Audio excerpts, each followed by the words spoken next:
Hi, it's Paul again, and I am coming to you live from, let's edit that out. Hi, it's Paul, and I am in the workshop where I'm working on the windows, and I'm just taking some time out because I want to talk about first drafts. I hope you can hear me okay. There's a kind of a extractor fan going on outside, a bit like a jet engine, so hopefully I'm loud enough. So first drafts, especially because this is NaNoWriMo month. That's an unnecessary month, wasn't it? National Novel Writing Month, NaNoWriMo.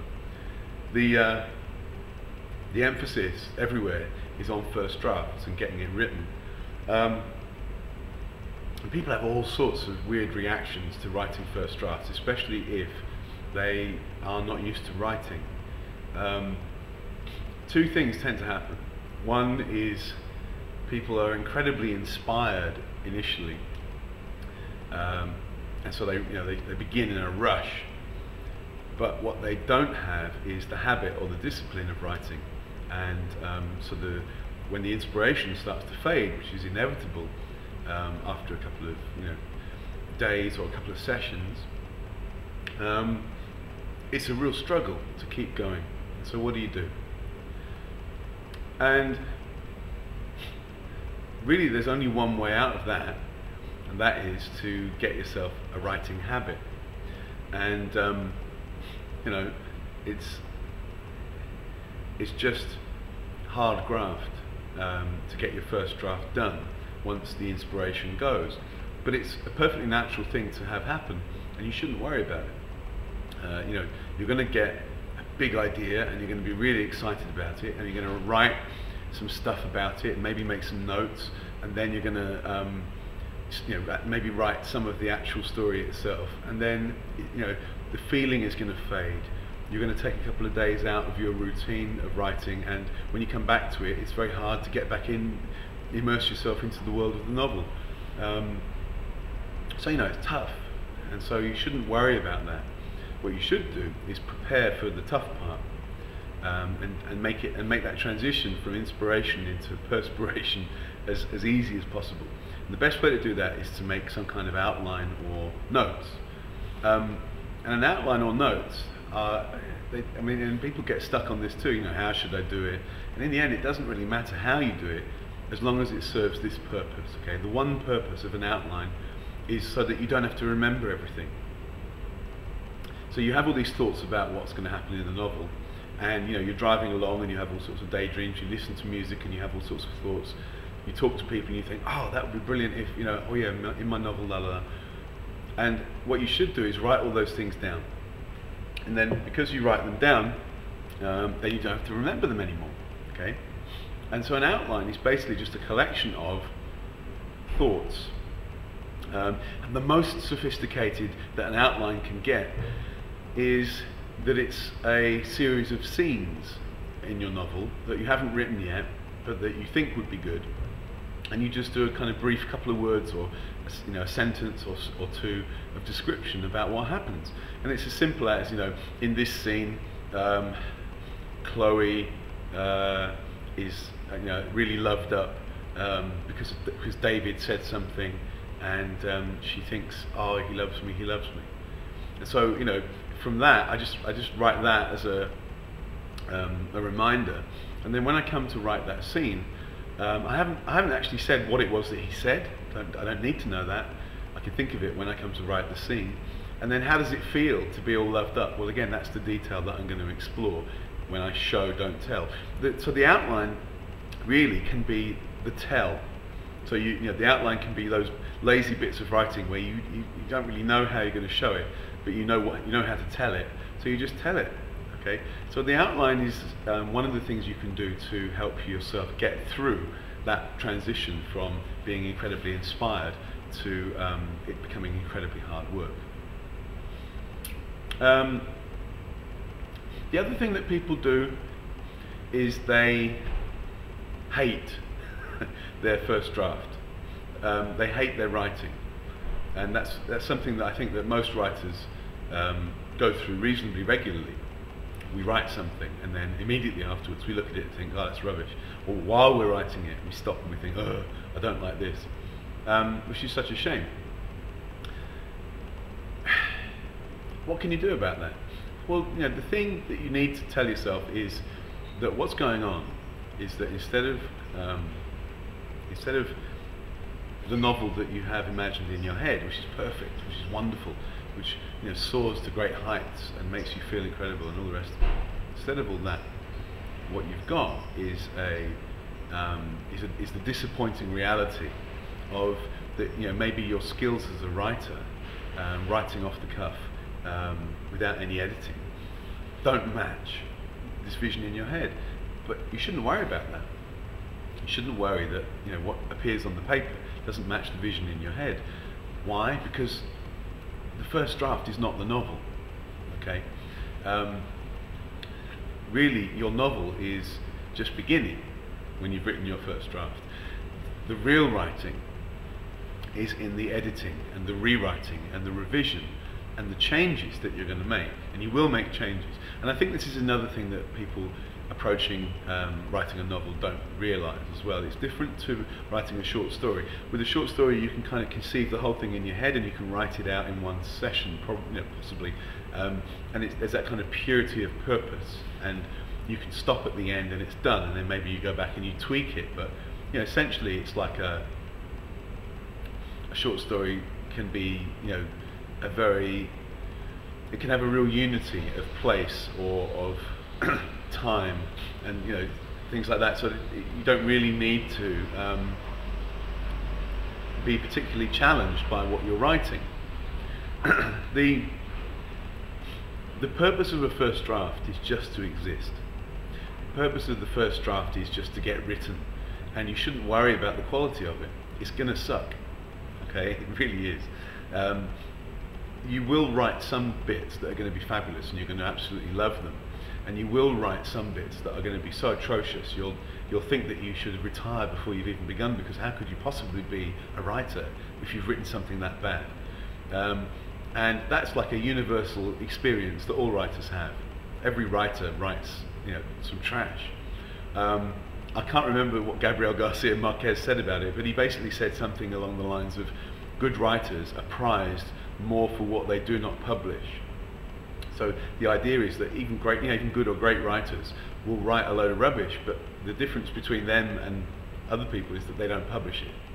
They edit it out or they hide it away and they don't let you see it. So the illusion of the great writer is that they're a great writer and it must have been effortless, because all you see is the end product, but the end product is actually the result of a huge amount of revision and editing and even writers like Graham Greene, who edited while he would sort of do a 500 words a day kind of target, and he would edit as he wrote, so that he was always trying to perfect it as he went along. But even he put a day into those 500 words, and that's a huge amount of time for what essentially is a couple of paragraphs. So when you start thinking about that, and then you compare it with, I don't know, someone like Jeffrey Archer, okay, I remember Jeffrey Archer talking about revising one of his novels, and he basically redrafted it 17 times, and then after that he felt that it was getting close to good enough, and then he published it. And I think as well, if you thought that you had to revise something 17 times when you're struggling through the first draft, that would probably kill you off, wouldn't it, straight away? You wouldn't want to carry on. So we try not to think about all the work that's still ahead when we're writing the first draft, when we're struggling to get the story together. But at the same time, we need to lose this idea that the first draft is going to be any good. We especially need to lose any idea that the first draft is going to be perfect, because it's not. What's going to happen when you write your first draft is that you're going to congratulate yourself. You're going to say, well done. And then what you're going to do is you're going to put it away somewhere, back it up, make copies, so that you're not going to lose it. But then don't pay any attention to it. And the idea is to forget as much of it as possible. Working on something else, making notes or doing the research for your next novel would be a really good thing to do. And then after a period of time, and the longer really the better, then you eventually come back, you get it out of the drawer, or you open up the file on the computer, and you start to read it purposefully. And what happens then is that you see it with completely fresh eyes. And although you remember some of it, the majority of it you don't remember, a huge amount of it that you don't remember. And it hits you in ways that you didn't see it before. And so you see details, you see connections, you see foreshadowing, you see all sorts of things that were there, but you just never noticed them before. And then in this kind of pass through, this editing pass through, when you read through it and you start to make notes about what you're going to change, because you are going to change it, that's when you can start adding in all these extra bits, and then, you know, raising the bar through the work that you're going to do to change it. And you must change it. You know, you must lose this idea that the first draft is somehow sacred and you couldn't possibly edit it and cut it. It's rubbish. You've got to. You've got to. It's like you're going to do a sculpture, all right? And you're going to make, I don't know, let's say an elephant, because everyone always talks about making elephants out of stone. And so the thing is, you chip away all the bits that don't look like an elephant. Well, that's great, isn't it? That's not very helpful. What you've done is you've got a huge block of stone and you start chipping away, and you've kind of got a rough shape. There's an outline. But, you know, if you said to someone, that's an elephant, they'd go, are you sure? It just looks like a big boulder. And so you need to go in and you need to do more fine detail work. And then there's a bit that, you know, needs chopping off. And then you make a mistake. And you think, oh no, it's ruined. And a lot of people quit at that point with their novel. What you should do then is you say, oh, well, I made a mistake. So I'm either going to basically create a deformed elephant, which is fine, or I'm going to make a smaller elephant, a different shaped elephant. I'm going to chop away all these other bits, and then I'll make an elephant with what I've got here. And that's kind of what you're doing with your first draft. You're taking that and you're saying, okay, what kind of a novel does this look like it's going to be once I've made these changes? And that's what you need to work on. So your first draft is a tough process, but its purpose is just to exist. You just, at the end of the first draft process, you just want something that sits there and you've created it. It's not going to be any good.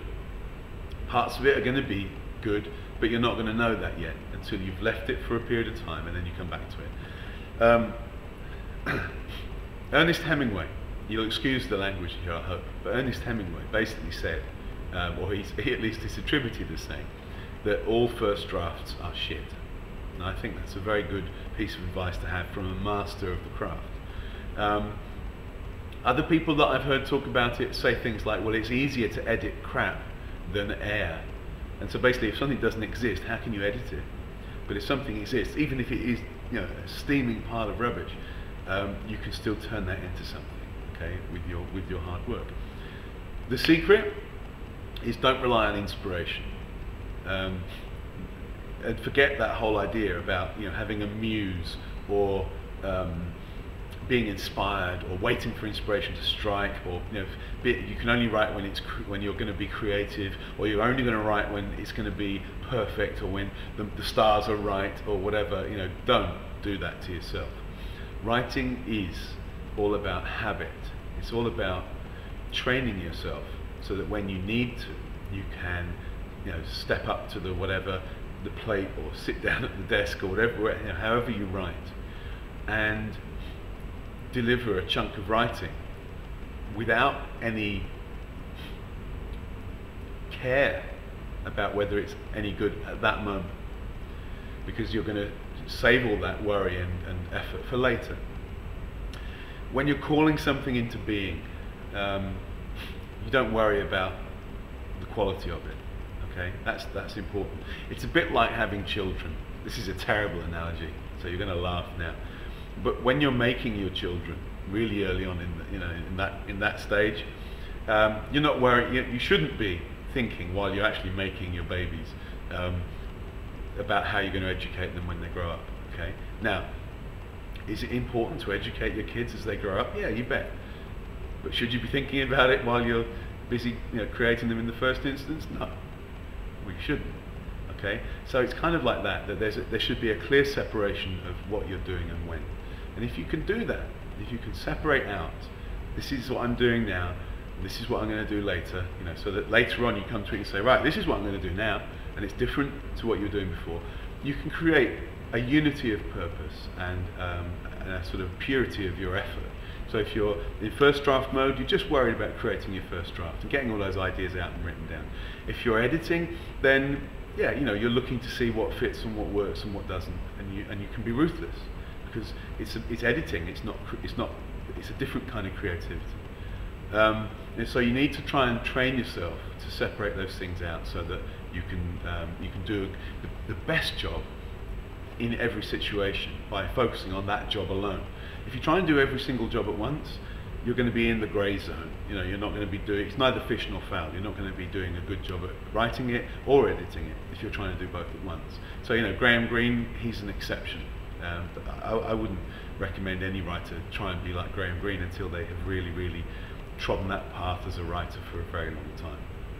I've rambled on and on, but you know, I think I've made some half decent points in my ramble about the sorts of things you should think about when you're writing your first draft. I'm going to end with this. The thing you must do is you must carry on and get your first draft finished. The thing you mustn't do is quit. There mustn't be any reason why you quit.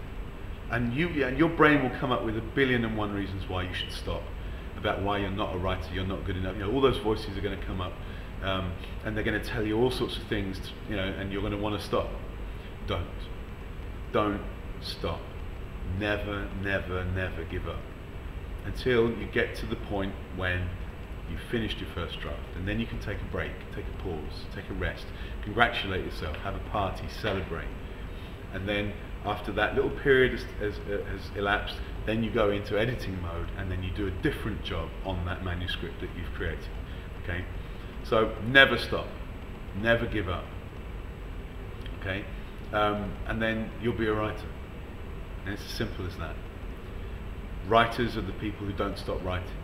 If you stop writing and you think about it, well, then you're a thinker, you're not a writer. That's pretty much it. I'm going to go and paint some more windows and do some more sanding down and all that stuff. So, is my coffee cold? Kinda. Anyway, hang on.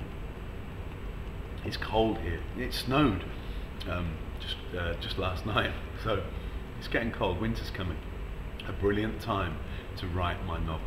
Okay, I'll see you in the next video. Oh, and by the way, I know that there are no video vlogging challenge videos on the weekend. It doesn't matter. I'm still shooting anyway because it's a good habit. I like it. Okay, take care. Bye bye.